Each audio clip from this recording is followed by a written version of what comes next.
High বন্ধুরা, তোমরা সবাই কেমন আছো? আজকের ড্রয়িংটা ইন্ডিপেন্ডেন্স ডে ড্রয়িং, অথবা তোমরা 26শে জানুয়ারি বা 23শে জানুয়ারি প্রজাতন্ত্র দিবস হিসাবেও এই ড্রয়িংটা কিন্তু তোমরা ইউজ করতে পারো। চলো শুরু করা যাক আজকে সহজভাবে কীভাবে মানুষ দিয়ে আজকে ইন্ডিপেন্ডেন্স ডে ড্রয়িংটা করা যায়।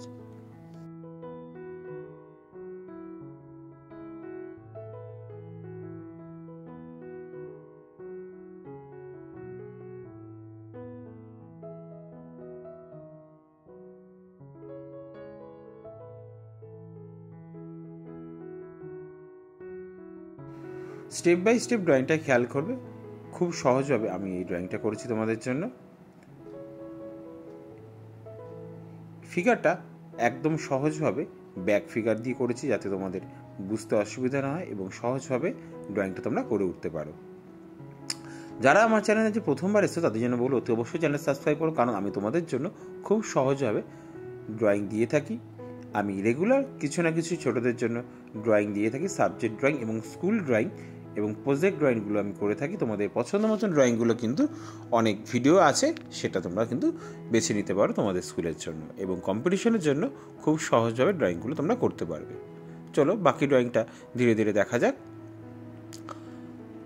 পুরনো বন্ধুদের বলবো কমেন্টস করে জানিও ড্রয়িংটা তোমাদের কেমন লাগছে। আশা করি ড্রয়িংটা তোমাদের ভালো লাগবে। চলো এবারে সেকেন্ড ফিগারটা কিন্তু এখানে দাঁড়ানো ফিগার করেছি। এখানে হাতটাকে কিন্তু আমি ভাঁজ করে দিয়েছি খুব সহজভাবে, যাতে তোমাদের করতে আরেকটু সুবিধা হয়। এরপরে এখানে একটা মেয়ে দিয়ে ফিগারটা ড্রয়িং করছি আমি।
এটা একটা স্কুল বিল্ডিং, যেখানে কিনা ছাত্ররা দাঁড়িয়ে তাদের 15 আগস্ট ফ্ল্যাগ তুলেছে।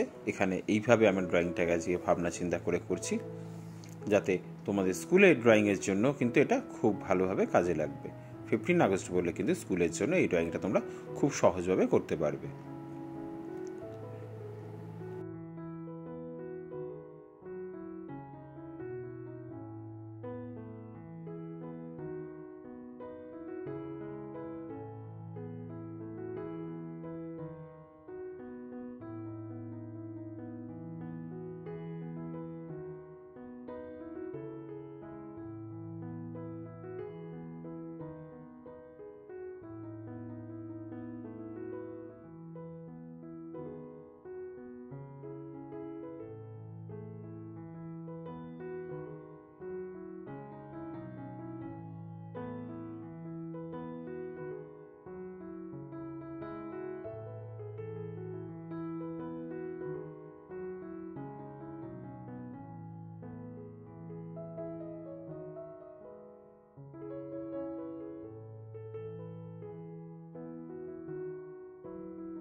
এবার রঙটা শুরু করা যাক। উপরের দিকটা হালকা করে আমি স্কাই কালারটা করছি এবং করতে করতে নিচের দিকে হালকা করে আসছি।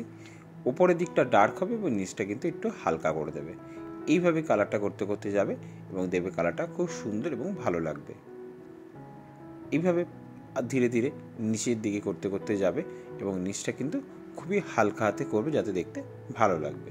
এরপর আমি হোয়াইট কালারটা কিন্তু নিচ থেকে করতে করতে উপর দিকে তুলে দিচ্ছি। কালারটা কিন্তু বেশ সুন্দর এবং ভালো লাগবে। এইভাবেই উপর দিকে কালারটা কিন্তু তুলে দেবে, তাহলে কিন্তু কালারটা দেখতে ভালো লাগবে এবং মিশে যাবে রঙটার সাথে।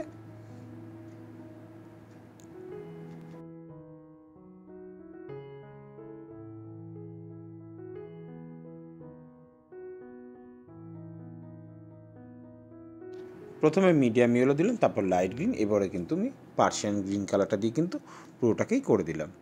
এইভাবে ধীরে ধীরে নিচটা ডার্ক হয়ে যাবে, উপরটা লাইট হয়ে যাবে। এবং গাছের ডালে কালারটা কিন্তু প্রথমে বলে দেবো, ইয়েলো আকারটা কিন্তু করতে ভুলো না। ইয়েলো আকারটা করার পরে তার মধ্যে কিন্তু একটু বানসিনে অ্যাড করে দেবো। এরপরে জমির কালারটা করছি। এই মাটির কালারটা প্রথমে কিন্তু আমি ইয়েলো দিয়ে দিলাম, এখানে মিডিয়াম ইয়েলো দিয়েছি। তোমরা চাইলে লেমন ইয়েলো দিয়েও করতে পারো।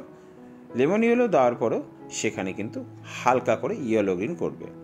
এই ইয়েলো গ্রিন কালারটা কিন্তু ভালোভাবে মিশিয়ে দেবে লেমন ইয়েলোর সাথে, তাতে কিন্তু কালারটা খুব ভালোভাবে মিশে যাবে। হালকা কালার, যাতে এই কালারটা উপরের দিকে একটু তুলে দেবে, যাতে লেমন ইয়েলোর সঙ্গে সুন্দরভাবে মিশে যাচ্ছে।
তারপরে একটু লাইট গ্রিন কালার করবে এবং লাইট গ্রিন কালারটা কিন্তু ফুলগুলোর মধ্যে বাঁচিয়ে রাখবে, যাতে ফুলগুলোর মধ্যে না চলে যায়।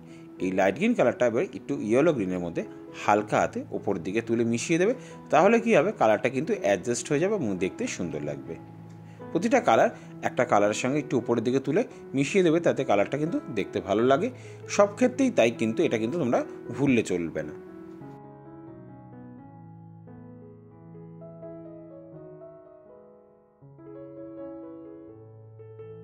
পতাকার কালারটা কিন্তু উপরটা অরেঞ্জ কালার করছি। তোমরা চাইলে কিন্তু এখানে অন্য কালার দিয়েও করতে পারো, একটু শেডিং, সেখানে অরেঞ্জের মধ্যে একটু হালকা হাতে ভার্মিলিয়ান করতে পারো। আবার অনেকে এইখানে লাইট গ্রিনের ওপর কিন্তু একটু হালকা ডার্ক গ্রিনে শেডিংও করে। আমি এখানে কোনো শেডিং করিনি, খুব সহজভাবে একটা কালার দিয়েই করেছি। ভেতরে অশ্বস্তম্ভ চক্রটাকে আমি কিন্তু এখানে কোবাল্ট ব্লু দিয়ে করেছি। তোমরা চাইলে পার্সিয়ান ব্লু ইউজ করতে পারো। এবার পাঁচিলের কালারটা করছি। পাঁচিলের কালারটা প্রথমেই কিন্তু এখানে লাইট ব্রাউন কালারটা দিয়েছি, তারপরে কিন্তু একটু ইয়েলো আকার মিশিয়ে দেবো। এই লাইট ব্রাউন কালারটাকে নিচের দিকটা একটু ডার্ক হবে এবং ওপরের দিকটা কিন্তু একটু লাইট হবে।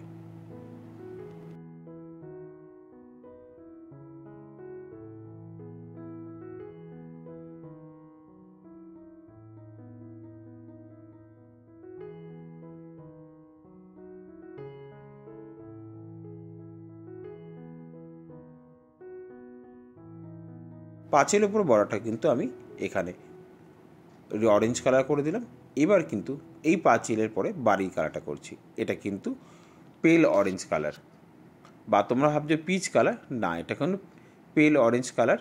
পিচ কালার দিলেও হবে, যাদের কাছে পেল অরেঞ্জটা নেই সেখানে কিন্তু তোমরা পিচ কালার দিলেও করতে পারবে, বা অনেক সময় তোমরা লাইট অরেঞ্জ বলে ইউজ করো অনেক ক্ষেত্রে, সেখানে অন্য কালারে হয়তো লাইট অরেঞ্জও রয়েছে, সেটাও করতে পারো। এবার এখানে কিন্তু জানলার ভেতরে কালার একটু ডিপ হলুদ, আর উপরের দিকটা একটুখানি কোবাল্ট ব্লু, আর সাইডে কিন্তু গ্রে গ্রিন দিয়ে দিয়েছি। জানলা কালারটা সেমভাবেই করার চেষ্টা করবে, আর চাইলে তোমাদের নিজের পছন্দ মতনও কিন্তু বাড়ির কালারগুলো ইউজ করতে পারবে। প্রথম যারা শিখছো নতুনভাবে তারা কিন্তু রঙটা চেঞ্জ করো না, কারণ রঙগুলো চেঞ্জ করলে হয়তো অনেক সময় অ্যাডজাস্ট হবে না। যারা কিনা পুরনো বন্ধুরা অনেক সময় রঙ দেখে শিখেছো, করে ফেলেছো, অনেকগুলো কালার তোমরা জানো, সেক্ষেত্রে কিন্তু রঙটাও তোমরা বাড়ি কালারটাও চেঞ্জ করতে পারবে।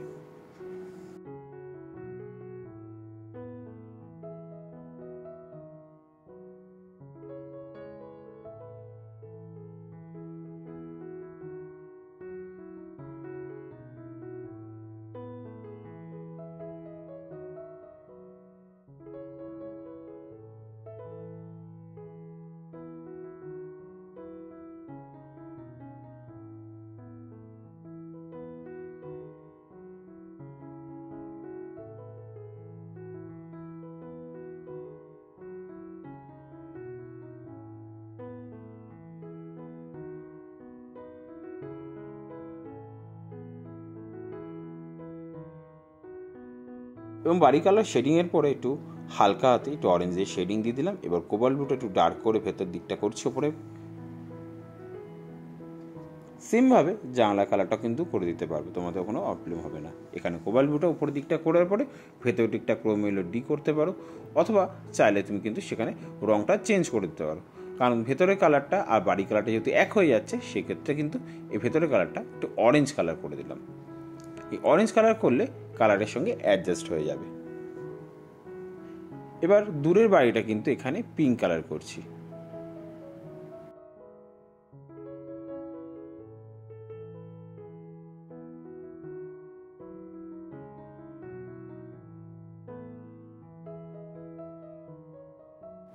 আর পাশের বাড়িটা কিন্তু একটু এমারেল গ্রিন। এই বিল্ডিংগুলো কিন্তু জানলাগুলোকে ফাঁকা রেখেছি, কারণ এই জানলাগুলোকে একটু অন্য কালার করব। পিঙ্ক কালারের উপরে একটু রেড কালার ইউজ করলাম, আর এমারেল গ্রিন কালারের উপরে মিডিয়াম ইয়েলো ইউজ করে দিলাম কিন্তু। এবার এখানটা একটু রেড কালার দিয়ে বর্ডারটা করে দিলাম স্কুলের বিল্ডিংয়ের উপরে।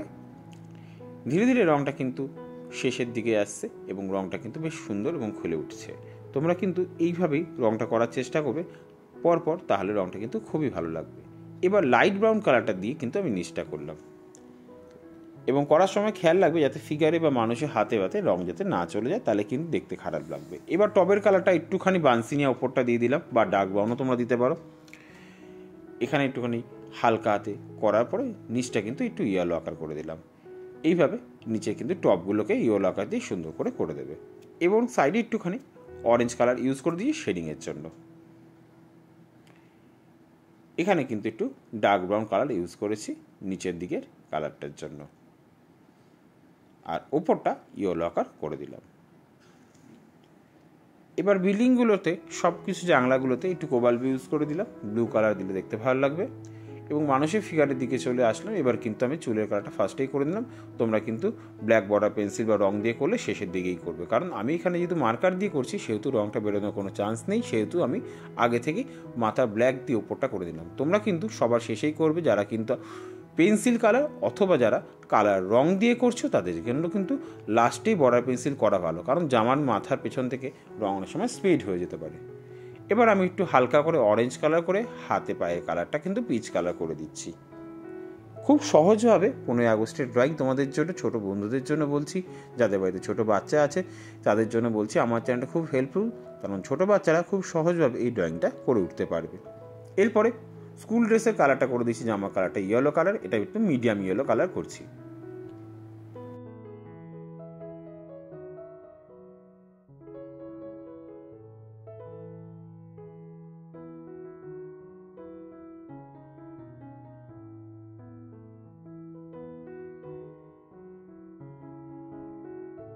প্যান্টের কালারটা কিন্তু কোবাল্ট ব্লু করেছি, এখানে স্কার্টের কালারটা কিন্তু হালকা করে কোবাল্ট ব্লু করে দিলাম।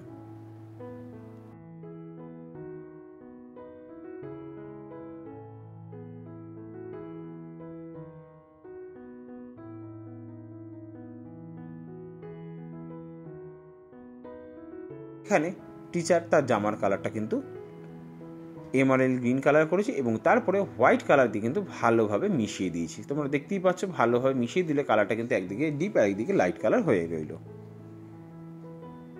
এবার প্যান্টের কালারটা কিন্তু গ্রে কালার করলাম এবং গ্রে কালারটা নর্মালভাবে হালকাভাবে করেছি এবারে তারপরে একটুখানি ডার্ক গ্রে কালার দিয়ে কিন্তু একটু শেডিং করে দেবো, তাহলে কিন্তু কালারটা দেখতে আরও একটু সুন্দর লাগবে। এবার দেখো একটু বর্ডার পেন্সিলের মতনে কাজ করছি, একটু গ্রে কালারটা দিয়ে ডার্ক করে দিলাম।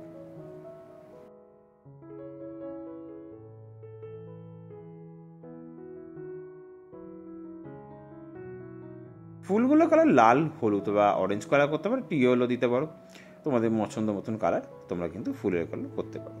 ফুলের পাতাগুলো করার জন্য কিন্তু একটু ডার্ক গ্রিন ইউজ করবে, কারণ ডার্ক কালার না করলে কিন্তু দেখে ফুটবে না কালারটা কিন্তু।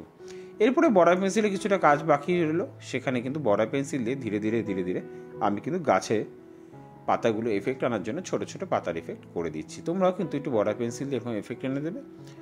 এবং পাঁচিলের ওপরে যে গাছগুলো কাজ করেছি সেগুলো কিন্তু একটু কালো বর্ডার দিয়ে করে দিলাম। সবার শেষে কালো বর্ডার দেবে, তখনই কিন্তু চুলের কালারটা তোমরা করবে, যেহেতু তোমরা মার্কার পেন ইউজ করবে না, কারণ মার্কার পেন কিন্তু কখনোই পরীক্ষার সময় বা কম্পিটিশনে কিন্তু ইউজ করা যায় না। এইভাবে হালকা হাতে বর্ডার দেবো।